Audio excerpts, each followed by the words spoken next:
सिंधू आणि जादुई गुहा. सिंधू ही एक धाडसी व जिज्ञासू मुलगी. तिला नवनवीन ठिकाणी भटकायला आणि रहस्यमय गूढ ठिकाणी जायला खूप आवडायचे. तिच्या गावाजवळ एक दाट जंगल होते. त्या जंगलाबद्दल अनेक रहस्यमय गोष्टी सांगितल्या जात. पण सर्वात गूढ गोष्ट म्हणजे तिथल्या एका गुहेची. काही लोक म्हणायचे त्या गुहेत मोठा खजिना आहे, तर काही जण म्हणायचे ती एक जादुई जागा आहे. एके दिवशी सिंधूने ठरवलं की आपण ती गुहा शोधायची. मग तिने तिचा बालमित्र निनाद यालाही सोबत घेतलं. निनाद कोणतीही गोष्ट सावधतेने करायचा, पण त्यालाही या जंगलाबाबत खूप उत्सुकता होती. मग दोघांनी या मोहिमेबाबत ठरविलं आणि आपापल्या पिशव्या घेऊन निघाले. पिशवीत जंगलात लागणारं सामान म्हणजे टॉर्च, पाणी, दोर, थोडे खाण्याचे पदार्थ होते. जंगलात प्रवेश करतात त्यांना वेगवेगळ्या पक्ष्यांचे आवाज ऐकू आले. काही वेळातच झाडांच्या दाटीमुळे सूर्यप्रकाशही कमी होऊ लागला. पण सिंधू आणि निनाद एकदम धीट. त्यांनी मोठ्या झाडांमागे, दगडांच्या आड, नदीच्या काठावर गुहेचा शोध घेतला. बराच वेळ भटकल्यानंतर अखेर त्यांना एका जुन्या वृक्षामागे मोठ्या दगडांनी झाकलेली एक गुहा दिसली. सिंधू आणि निनाद मोठ्या उत्सुकतेने गुहेत गेले. आत प्रवेश करताच त्यांना थंडगार हवा जाणवली.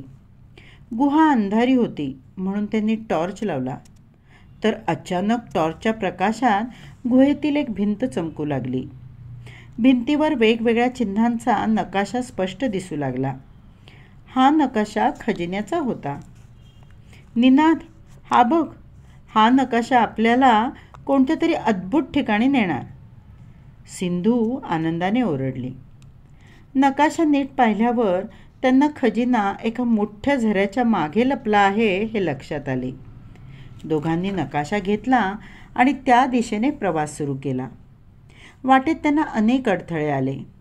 मोठमोठाले दगड, दाट झाडी, अरुंद लाकडी पूल. पण दोघेही डगमगले नाहीत. एकमेकांना मदत करत पुढे जात राहिले. बराच वेळ चालल्यावर त्यांना नकाशात दाखवलेला झरा दिसला. झऱ्यामागे मोठा दगड होता. दोघांनी मिळून मोठ्या कष्टाने तो दगड सरकवला. तर आत एक छोटी खोलीवजा जागा होती. त्यात एक पेटी होती. हा खरंच खजिना आहे का? निनादने विचारले. सिंधूने हळूच पेटी उघडली, तर आत खजिन्याऐवजी एक जादुई पुस्तक होते. सिंधूने पुस्तक उघडले आणि दोघांनाही आश्चर्य वाटले, कारण पुस्तकात जंगलातील रहस्यांची माहिती होती. ही रहस्य अद्भुत होती. निनाद, हे साधं पुस्तक नाही, हे आपल्याला जंगलातील रहस्य उलगडायला मार्गदर्शक ठरणार, सिंधू मोठ्या साहसाने म्हणाली. आता निनादलाही उत्साह आला.